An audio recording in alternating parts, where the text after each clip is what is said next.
Estimados y estimados docentes, en esta presentación vamos a revisar algunos elementos relevantes de nuestro taller sobre desarrollo del pensamiento crítico en la formación universitaria.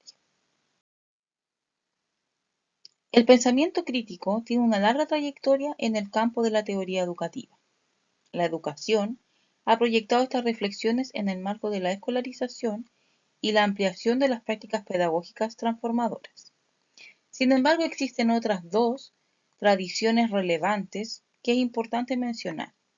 La filosofía, que ha concentrado sus energías en el aspecto ontológico y epistemológico y que es fundamental para comprender los aspectos basales de la teoría crítica y por ende también de la teoría de educación crítica, y la psicología, que ha investigado las capacidades y funciones implicadas en el pensamiento crítico, comprendiéndolo como esta estrategia cognitiva.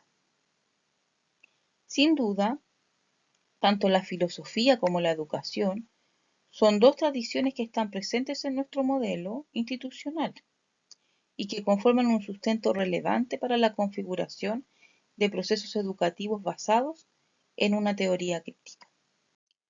Los autores Martín y Barrientos, en su texto Los dominios del pensamiento crítico, una lectura desde la teoría de la educación, señalan algunos aspectos comunes del pensamiento crítico que nos van a servir como base para ponernos de acuerdo en lo que estamos hablando cuando hablamos de este tipo de pensamiento. Como hemos mencionado en alguna oportunidad, este taller no tiene el objetivo de hacer una revisión teórica sobre las distintas tradiciones que han trabajado este tema, sino considerar sus aspectos fundamentales para ponerlos a disposición en los procesos de enseñanza y aprendizaje en la educación universitaria. En este sentido, nos sirve mucho considerar estos aspectos que nos plantean los autores. Primero, que el pensamiento crítico es una operación de naturaleza cognitiva, es decir, hace alusión a un tipo de pensamiento. Pensar críticamente la realidad implica necesariamente acceder a soluciones epistemológicas por sistemas alternos de pensamiento. Acá hay un elemento que me gustaría destacar, pues los autores relevan la necesidad de evitar la criticidad compulsiva. Esta emerge rápidamente cuando nosotros, como docentes, no involucramos a los estudiantes en la construcción de su pensamiento crítico y más bien desarrollamos un discurso crítico en nuestras salas de clase. Vamos a volver sobre esto un poco más tarde. Otro de los rasgos recurrentes del pensamiento crítico es su carácter argumentativo, ya que su operación más elocuente sería la de fundamentar. Esto también es un lineamiento relevante para pensar y organizar procesos didácticos que nos puedan apoyar en nuestro trabajo cotidiano en el ámbito de la docencia. Tomando un concepto de Freire, los autores señalan otro elemento importante, y es que el pensamiento crítico tendría como uno de sus rasgos básicos la capacidad de coexistencia, es decir, estaría más centrado en la búsqueda de fundamentos dinámicos que en dogmas o axiomas, en el marco de una idea dialéctica de la verdad. El pensamiento crítico no solo abordaría las representaciones de la realidad a través del análisis y el contraste, sino que su ejercicio implicaría un lenguaje proposicional que en gran medida funcionaría como sustituto de la experiencia con material cualitativo. Estos aspectos que hemos mencionado también orientan la perspectiva de nuestro modelo educativo, es decir, el pensamiento crítico transformacional. Y precisamente quería compartir con ustedes algunos extractos de nuestro modelo educativo en el que se establece una opción por la educación crítico transformadora. Esta opción no solo permite operacionalizar y orientar elementos curriculares y didácticos que competen al trabajo cotidiano de los y las docentes, sino que además declara implícitamente alejarse de aquellas teorías o tradiciones que tienen que ver más bien con una perspectiva cognitivista del pensamiento crítico, que establece como meta final la argumentación, la explicación, la evaluación, la opinión fundamentada, sino que avanza un nivel más de complejidad en la que exige a los y las aprendices poder establecer propuestas para la transformación, acciones concretas para transformar los contextos profesionales, para transformar los contextos en los que ellos se desempeñan, y no con miras a cualquier tipo de transformación, sino en base a ciertos principios institucionales que tienen que ver particularmente con la justicia social, que va a ser el tema del próximo taller de este módulo, y la defensa de los derechos humanos, entre otros. Otro aspecto importante tiene que ver con entender el proceso educativo como un acto de co-construcción de conocimiento. Aquí entonces se sitúa al estudiante alejado de la perspectiva tradicional, en la que solamente recibe la información, sino como actor relevante que se hace partícipe de su proceso de construcción de conocimiento. Asimismo, en el modelo educativo nosotros podemos encontrar orientaciones para la acción docente, la que tendría como propósito el desarrollo de estudiantes en miras a su empoderamiento y constitución como sujetos. Además, se pretende la formación de un sujeto capaz de tener una posición frente a la realidad y preparado para proponer otras formas de mundo posible.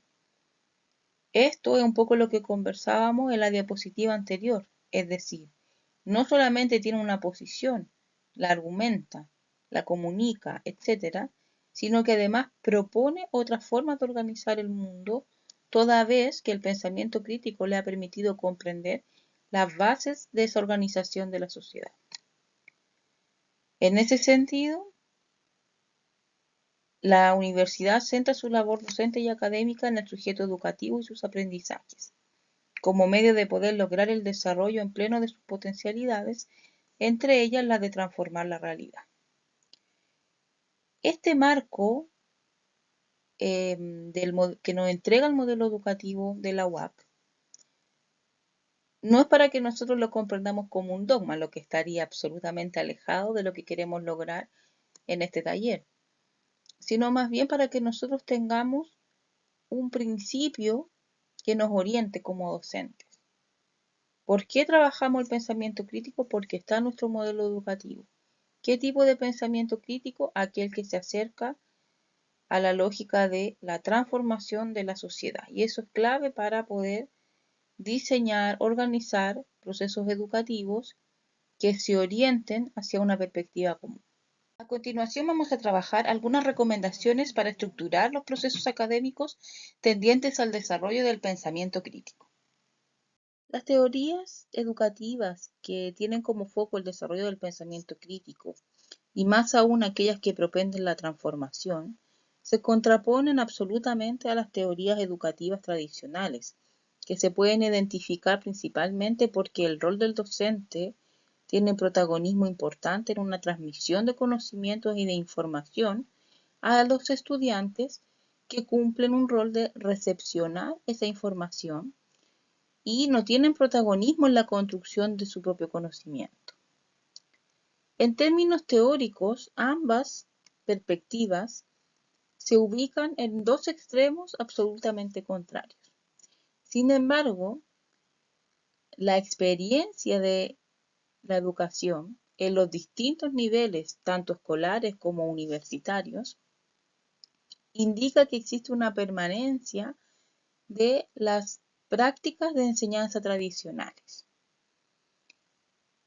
La clase en la que él o la docente nos situamos en el frente y los estudiantes nos escuchan es una práctica habitual en todos nosotros.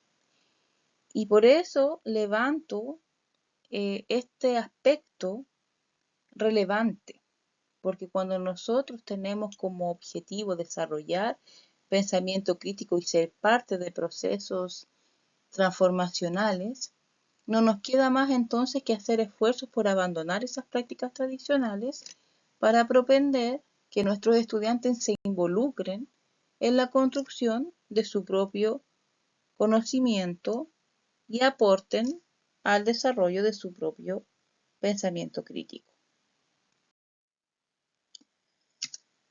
Ser crítico es distinto a desarrollar pensamiento crítico. Esto es algo que nosotros ya habíamos conversado con quienes pudieron asistir a las jornadas que tuvimos en enero. Pero dado que tenemos varios compañeros y compañeras nuevas en este diplomado, he querido relevarlo. No vamos a hacer aquí una descripción o definición detallada de cada una de estas perspectivas. Seguramente esto lo vamos a trabajar también cuando veamos las estrategias de enseñanza. Pero si ustedes observan estas tres imágenes, podemos observar diferencias sustantivas que están a la base de estos procesos educativos. Un docente acrítico, aquel que tiene más bien una tendencia a una pedagogía tradicional, dando una especie de charla a sus estudiantes que remiten a recibir esa información y escribirla en sus cuadernos. Poca participación o una participación reducida a los espacios que el docente entrega a su audiencia.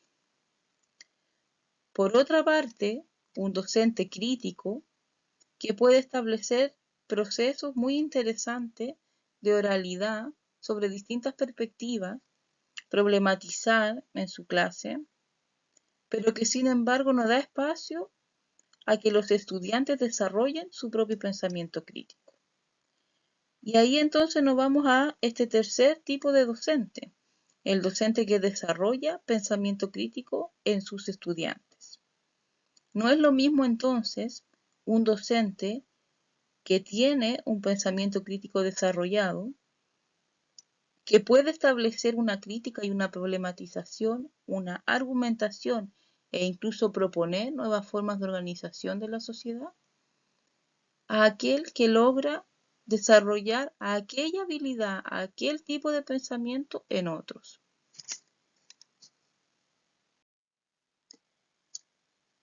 Este ejemplo también lo habíamos conversado en enero, pero he querido traerlo a colación una vez más como una forma que me permite comentar cómo yo voy entendiendo el pensamiento crítico cuando lo llevamos al ámbito de la educación. Tenemos acá el iceberg de la violencia de género. En realidad, el iceberg sobre cualquier tema nos serviría para dar este ejemplo, ya que considero desde el punto de vista de la didáctica que el pensamiento crítico es aquel que nos permite observar lo que está bajo el agua.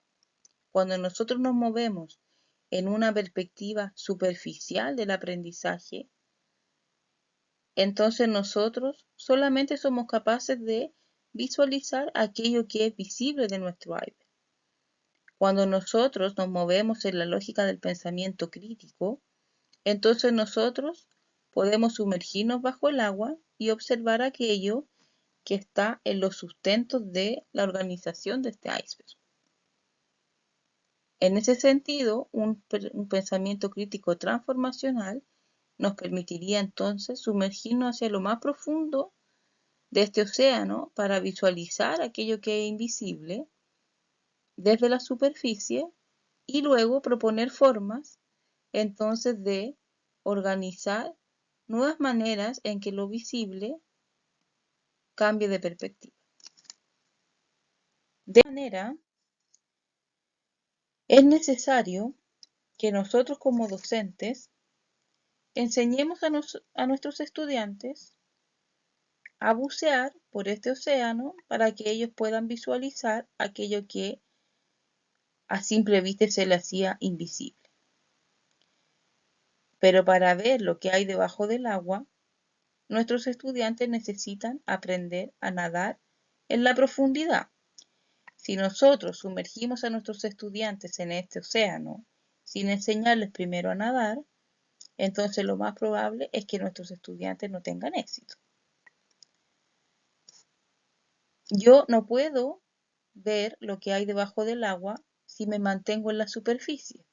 Es decir, si yo me mantengo en aquellos conocimientos que ya tengo, no hay nada que me desafía a sumergirme un poco más profundo de lo que estoy, entonces yo no logro ver lo que hay debajo del agua porque me mantengo siempre en la superficie que me da seguridad. Tampoco voy a llegar al agua si no estoy cerca de la playa. Es decir, aquellos estudiantes que están todavía muy lejos de acercarse a la orilla del mar tienen menores posibilidades de visualizar lo que hay en la profundidad.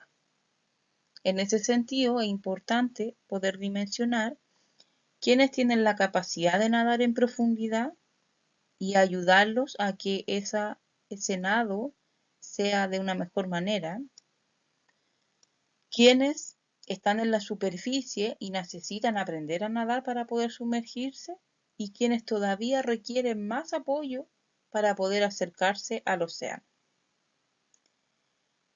Pensamiento crítico, entonces, no es repetir lo que otros me dicen sobre aquello que está debajo del agua, sino es poder, de manera autónoma, sumergirme en la profundidad, bucear, descubrir lo que hay debajo de este iceberg y poder subir para transformar, proponer modos de que aquello que veo pueda verse de una manera distinta.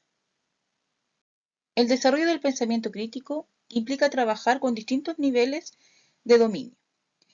María José Besanilla, en el texto El pensamiento crítico desde la perspectiva de los docentes universitarios, plantea 3 grupos de dominio con sus actividades que van a permitir avanzar hasta el último nivel de complejidad, el más profundo, que tiene que ver con actuar y comprometerse, es decir, avanzar hacia participar activamente e implicarse en la transformación de la realidad. Nosotros como docentes debemos identificar qué dominios se vinculan con la asignatura que estamos impartiendo. Para esto tenemos que analizar nuestro programa de asignatura, identificar los desempeños que en él están declarados y también los resultados de aprendizaje, lo que nos va a permitir vincular al dominio del pensamiento crítico y también reconocer actividades para desarrollar. Por ejemplo, si nosotros trabajamos actividades vinculadas al dominio razonar y argumentar, en el cual nosotros le pedimos a nuestros estudiantes relacionar, comparar o justificar ideas y posturas, por ejemplo, tenemos que tener presente que nosotros estamos dentro del primer grupo de dominio de trabajo con el pensamiento crítico. Es necesario, por ejemplo, ir avanzando quizás al final de nuestra asignatura a dominios un poco más complejos para no mantenernos siempre en el mismo dominio. Por ejemplo, terminar nuestra asignatura con preguntas e investigaciones o también debates. Por otro lado, es importante identificar el nivel en el que se encuentran nuestros estudiantes.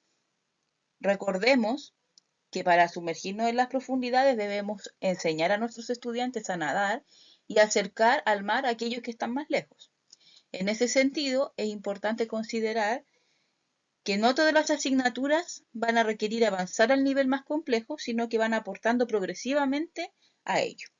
De esta manera, aquellas asignaturas que se encuentran en los primeros niveles de formación de nuestros estudiantes, por ejemplo, en primer año, probablemente van a trabajar con dominios más iniciales, mientras que aquellas que se vinculan con procesos de práctica, por ejemplo, podrán trabajar con dominios más transformacionales, participativos.